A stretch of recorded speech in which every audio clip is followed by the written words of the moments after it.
এটা ডাঙৰ খবৰ এই মুহূৰ্তত জনাব বিচাৰিছো উল্লেখ যে যোৰহাটৰ বোমা বিস্ফোৰণৰ ঘটনাৰ পিছত গ্ৰেনেড বিস্ফোৰণৰ ঘটনাৰ পিছত আৰক্ষী সঞ্চালক প্ৰধান জিপি সিঙে এবাৰ মন্তব্য কৰিছে আমি সবিশেষ আপোনালোকক এই মুহূৰ্তত জনাব বিচাৰিছো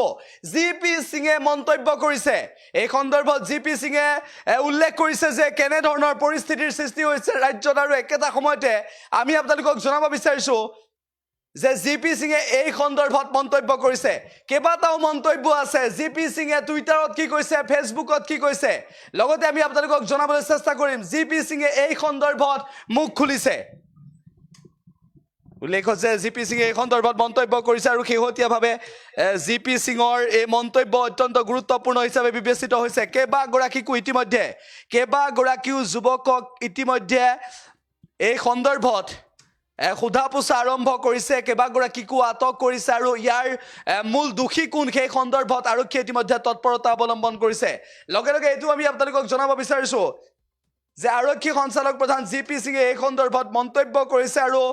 যোৰহাটৰ বিস্ফোৰণক লৈ ডিজিপি জিপি সিঙৰ হাতত ভয়ংকৰ তথ্য আহি পৰিছে এই ঘটনাৰ সৈতে কোন কোন জড়িত থাকিব পাৰে এই সন্দৰ্ভত আৰক্ষী সঞ্চালক প্ৰধানৰ হাতত বহু তথ্য আহি পৰিছে উল্লেখ হৈছে আৰক্ষী সঞ্চালক প্ৰধান জিপি সিঙে ইতিমধ্যে মন্তব্য কৰিছে যে তিনিচুকীয়া শিৱসাগৰ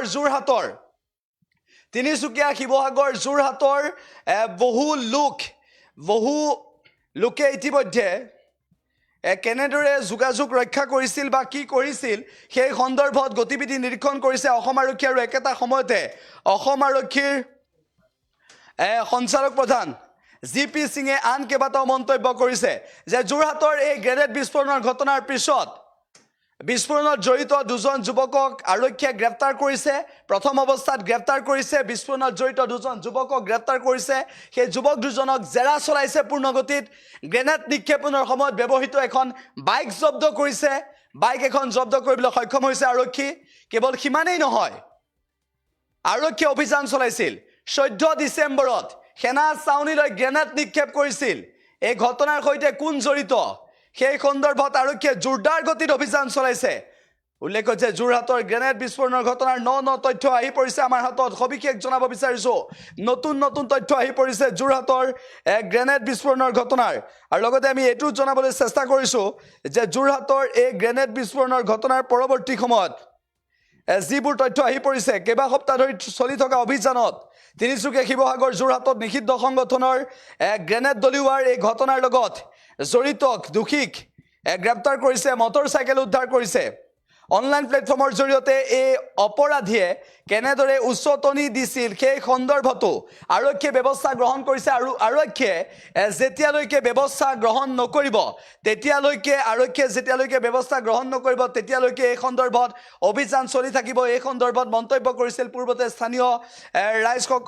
ৰাইজে মন্তব্য কৰিছিল আৰক্ষী যোৰহাট আৰক্ষীয়ে এই সন্দৰ্ভত অভিযান চলাইছিল কিন্তু শেহতীয়াভাৱে আৰক্ষী সঞ্চালক প্ৰধানে যিখিনি তৎপৰতা অৱলম্বন কৰিছে এই হিংসাত্মক অপৰাধৰ ক্ষেত্ৰত যিসকলে উচ্চতনি দিছিল বা অনলাইন প্লেটফৰ্মত যিসকলে এনে ধৰণৰ মন্তব্য কৰিছে সেই সকলক লৈ আৰক্ষী সঞ্চালক প্ৰধান জিপি সিঙে মন্তব্য কৰিছে যতেই নাথাকক বিচাৰি উলিয়াব বুলি কৈছে আৰক্ষী সঞ্চালক প্ৰধানে যোৰহাটৰ বিস্ফোৰণক লৈ আৰক্ষী সঞ্চালক প্ৰধান জিপি সিঙৰ এই ভয়ংকৰ তথ্য আৰু লগে লগে আমি আপোনালোকক জনাব বিচাৰিছো যে আৰক্ষী সঞ্চালক প্ৰধান জিপি সিঙৰ এনে ধৰণৰ তথ্যৰ পিছত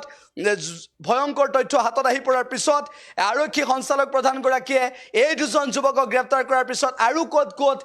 কোন লোক জড়িত হৈ আছিল কেনেদৰে বিচাৰি উলিয়াব সেয়াও আটাইতকৈ ডাঙৰ বিষয় হিচাপে বিবেচিত হৈছে গতিকে যোৰহাটৰ এই ঘটনাক লৈ এতিয়াও উত্তেজনা বিৰাজ কৰিছে গ্ৰেনেড বিস্ফোৰণৰ ঘটনাক লৈ এতিয়াও উত্তেজনা গ্ৰেনেড নিক্ষেপণৰ সময়ত ব্যৱহৃত বাইক উদ্ধাৰ কৰিছে আন বহু তথ্য উদ্ধাৰ কৰিবলৈ সক্ষম হৈছে আৰু প্ৰতি মুহূৰ্তত আৰক্ষীয়ে জোৰদাৰ গতিত চলাই আছে অভিযান